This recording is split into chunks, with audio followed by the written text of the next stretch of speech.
2 years for the San Francisco Unified School District. And 41 of those years were spent at Lincoln High School.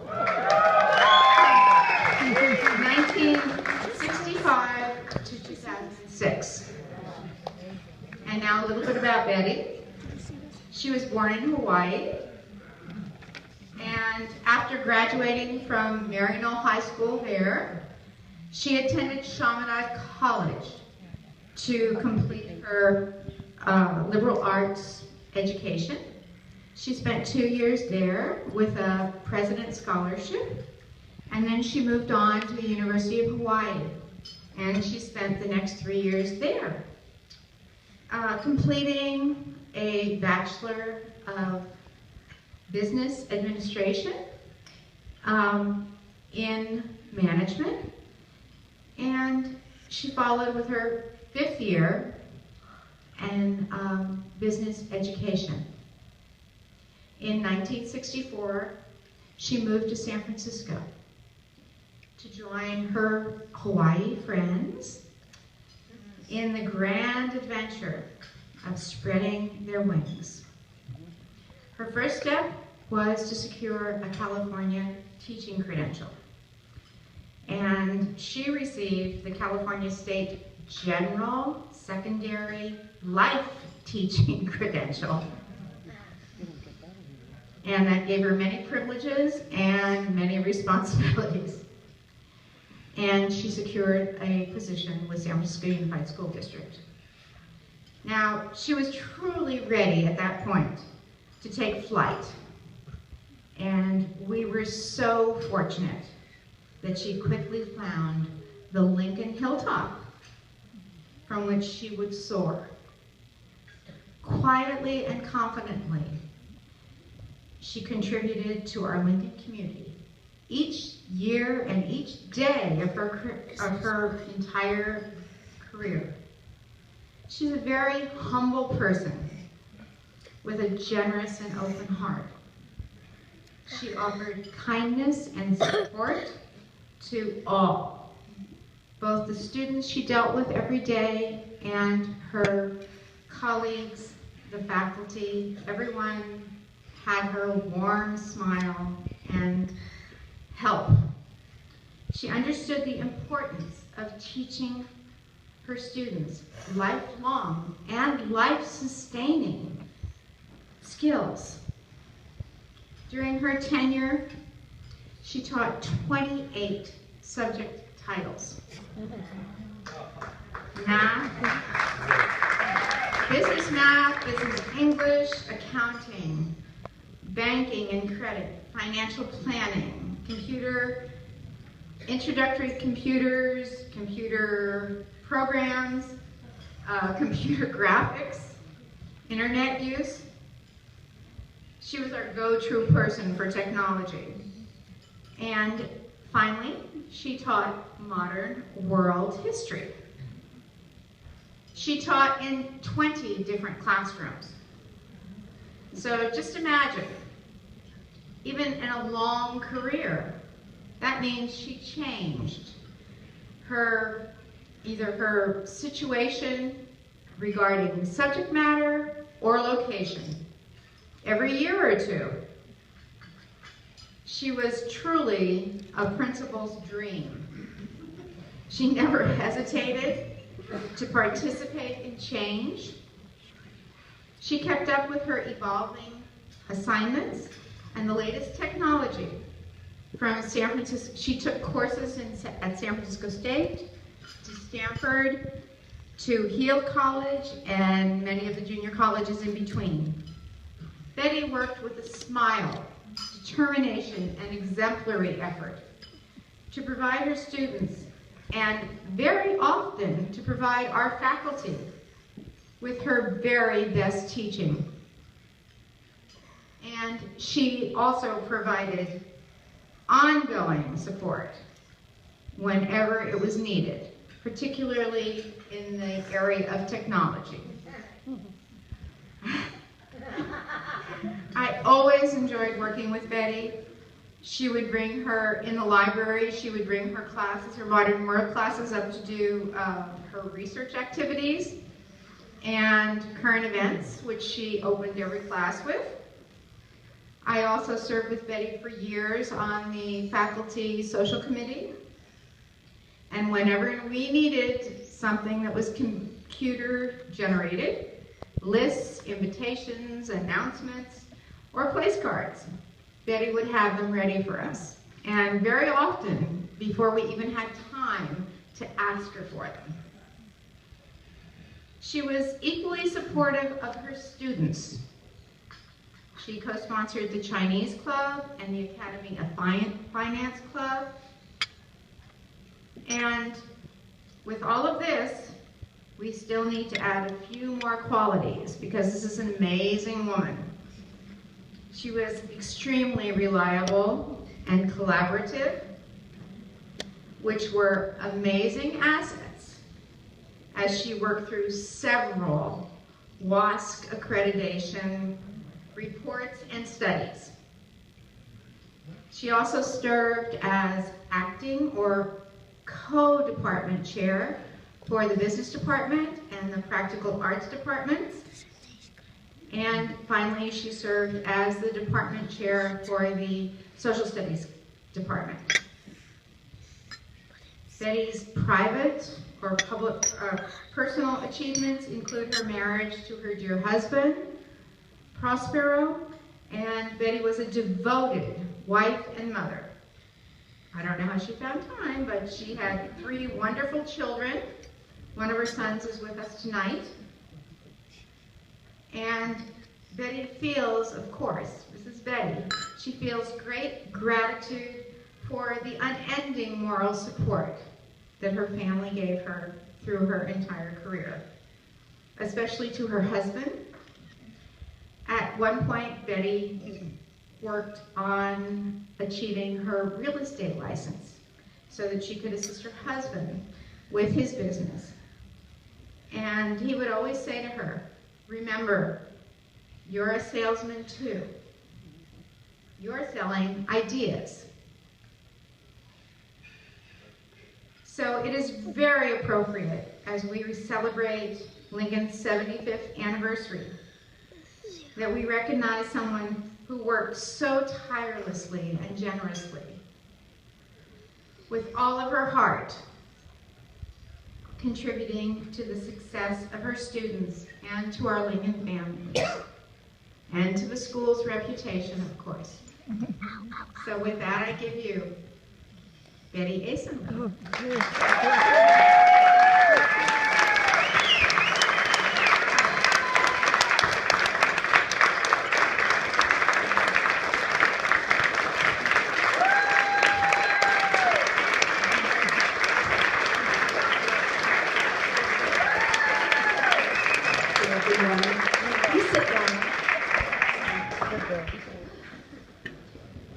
You know, like a good teacher, I have 2 speeches. Since she gave the best part, I can cut this down, so it's not going to be this long, right? So we can get on to our other honorees here. By the way, congratulations to our scholarship winners, and thank you, Alumni Association, and everyone here. As I look around, I am impressed by the beautiful people here. You are mighty Mustangs in the truest sense.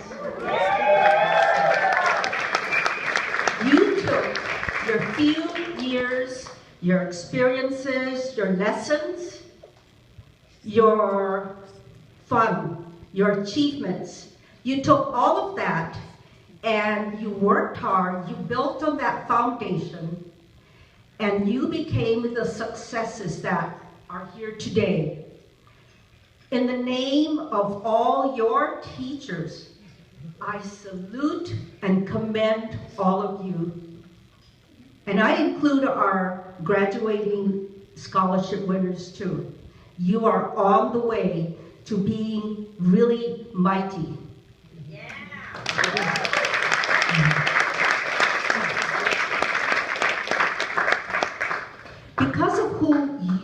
are, because of who you are, the Alumni Association of Abraham Lincoln High School,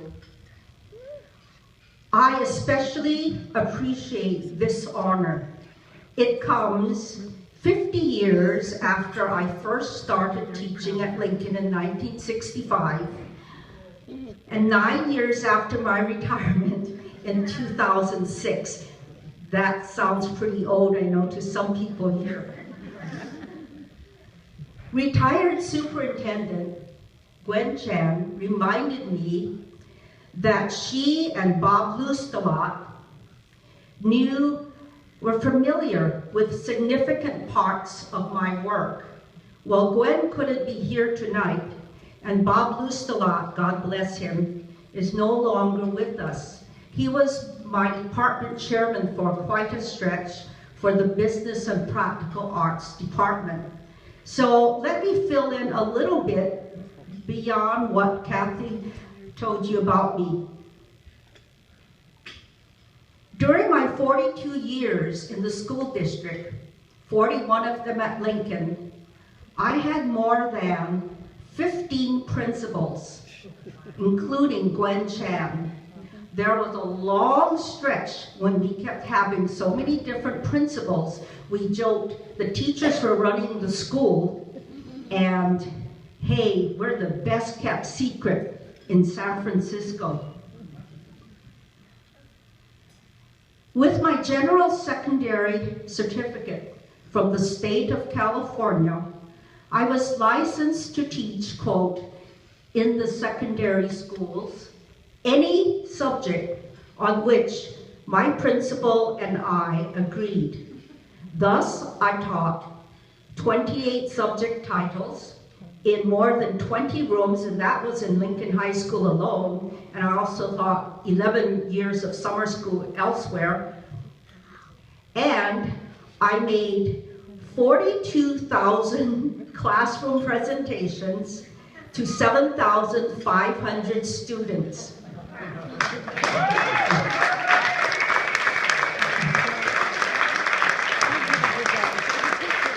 I verified my numbers with one of my closest friends, Mrs. Chung, who's from the other L school. But she's very good at what she does. So you can believe me. So I had many different kinds of students besides teaching many subjects. I had students who were of special needs, who were mainstreamed into my classes. I had high achievers. I had underachievers. I had shy and bold. I had quiet and gregarious. I had, sorry about that. I had mixed classes, that is 9th through 12th grades all together. And you have to understand, the 9th graders are always restless, no. And the seniors would like to just get on with business. I guess you all know there. So through this variety of subject matter and the variety of students, and I had 9 through even adults in computer applications classes in summer school.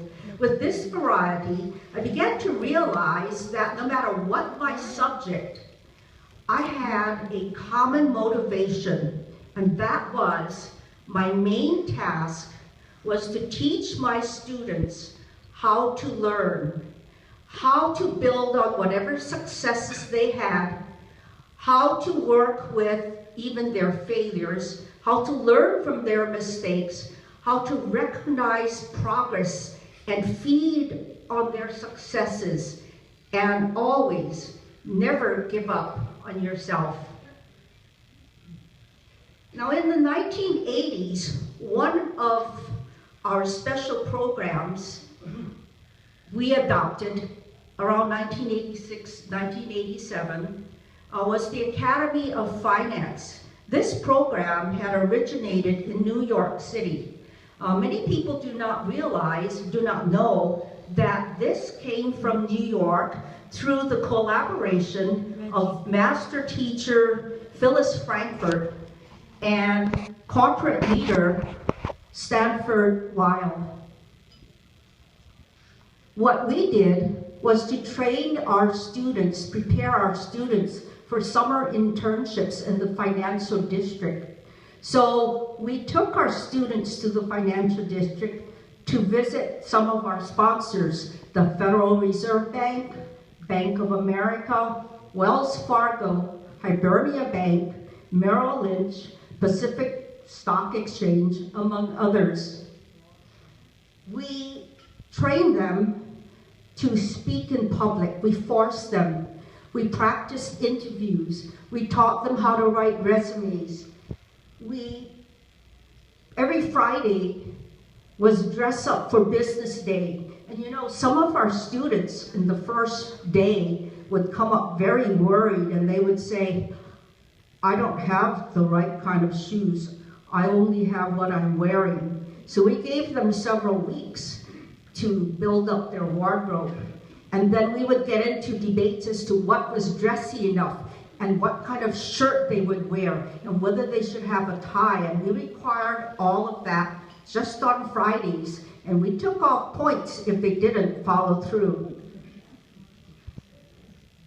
So every summer, our academy students either worked with our sponsors or took pre-selected classes at City College of San Francisco. Our year-end surveys of our academy graduates showed that 90 to 99% of our academy graduates were enrolling in college.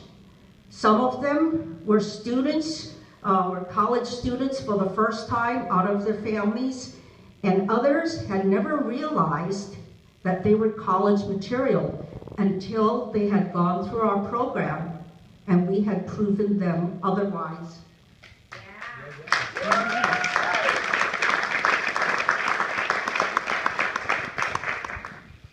It is because of the many fine people whom I encountered in the Lincoln family, wonderful students, caring students, wonderful parents, and definitely supportive administration and staff. It is because of my great fortune to have been at Lincoln High School that I came to love teaching so much.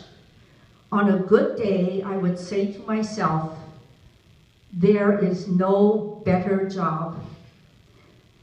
So, Mighty Mustangs, I thank you very much for this wonderful honor.